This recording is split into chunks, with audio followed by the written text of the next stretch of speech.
could never be nothing but a nigger if I was ever so good, said Topsy. If I could be skin and come white, I'd try then. But people can love you if you are black, Topsy. Miss Ophelia would love you if you were good. Topsy laughed scornfully. Don't you think so? Said Eva. No, she can't bear me 'cause I'm a nigger. She'd as soon have a toad touch her. There can't nobody love niggers, and niggers can't do nothing. I don't care. And Topsy began whistling to show she didn't. Oh, Topsy, I love you, said Eva, laying her little thin hand on Topsy's shoulder.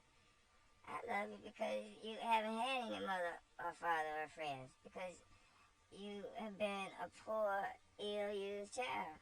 I love you and I want you to be good. It makes me sorry to have you so naughty.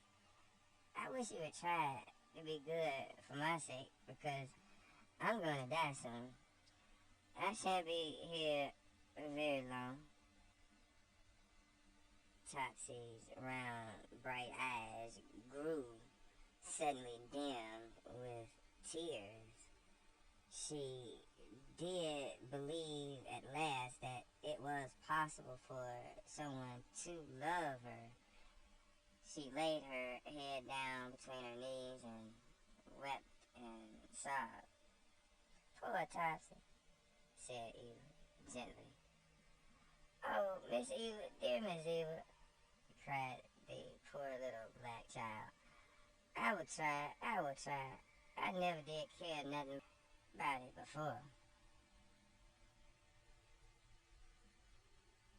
Eva's last goodbye.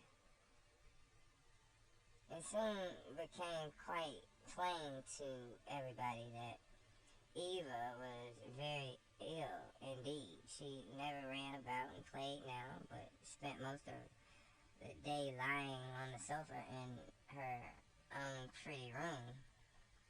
Everyone loved her and tried to do things for her. Even naughty little Topsy used to bring her flowers and try to be good for her sake. Uncle Tom was a great deal in Eva's room. She used to get very restless, and then she liked to be cared about. He was so big and strong that he could do it very easily. He would walk about with her under the orange trees in the gardens, or sitting down on some of their old seats, would sing their favorite hymns. He loved to do it and could not bear to be long away from his little mistress. He gave up sleeping in his bed and lay all night on the mat outside her door. One day, Eva made her aunt cut off a lot of her beautiful hair. Then she called all the slaves together, said goodbye to them, and gave them each a curl of her hair as a keepsake. They all cried very much and said they would never forget her and would try to be good for her sake. A few nights later, Miss Ophelia came quickly to Tom as he lay on the mat outside Eva's door. Go, Tom, she said. Go as fast as you can for the doctor.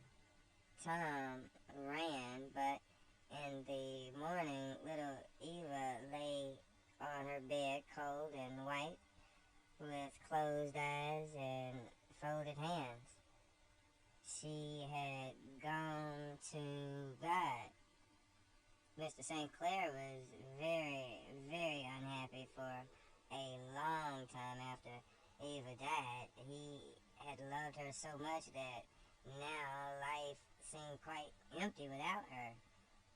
He did not forget his promise to her about Tom, he went to his lawyer and told him to begin writing out the papers that would make Tom free.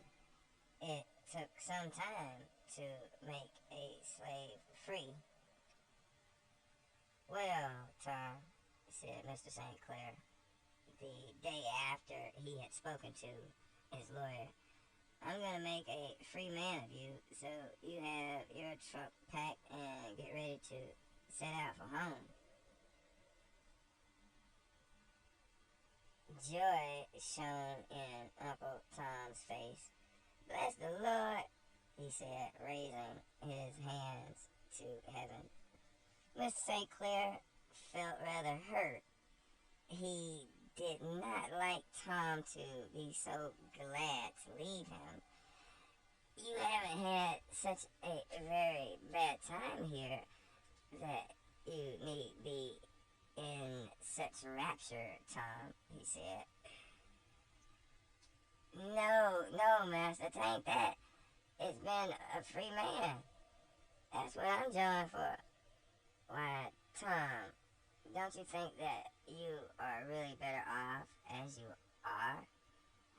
"No, indeed, Master St. Clair," said Tom, very decidedly. "No, indeed. But, Tom, you couldn't possibly have earned by your work such clothes and such nice comfortable rooms and good food as I have given you." "I knows all that, Master St. Clair. Master's been too good. But, Master, I'd rather have poor clothes, poor house, poor everything, and have mine and have the best and have many man's else. I had so, Master. I think it's nature, Master." "I suppose so, Tom.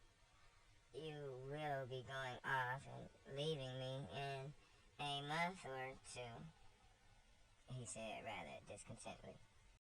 "Though why you shouldn't, I don't know," he added, in a gayer voice. "Not while Master in trouble," said Tom. "I'll stay with Master long as he wants me to, so as I can be of any use." "Not while I'm in trouble, Tom," said Mr. St. Clair, looking sadly out of the window. "And when will my trouble be over?" Then, half smiling, he turned from the window and laid his hand on Tom's shoulder. "Ah, Tom, you soft, silly boy," he said. "I won't keep you. Go home to your wife and children and give them all my love." "Cousin," said Miss Ophelia, coming into the room, "I want to speak to you about Topsy." "What has she been doing now?"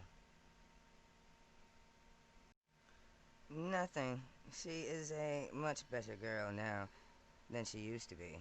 But I want to ask you, whose is she, yours or mine?" "Why, yours, of course. I gave her to you," said Mr. St. Clair. "But not by law. There's no use in my trying to make this child a Christian unless I can be quite sure that she will not be sold as a slave again. If you are really willing, I shall have her. I want you to give me a paper saying she is mine." "But you think it's wicked to keep slaves. Now you want to have one of your own." "Oh, shocking, cousin," said Mr. St. Clair, who loved to tease. "Nonsense. I only want to have her so that I can set her free." "Very well," said Mr. St. Clair. "I will write the paper for you." Then he sat down and began to read. "But I want it done now," said Miss Ophelia. "Why are you in such a hurry?" "Because now is the only time there ever is to do a thing, and," said Miss Ophelia, "I want to make sure of it. You may die or lose all your money. Then Topsy would be taken away and sold, in spite of anything I could say." Mr. St. Clair hated being made to do things when he did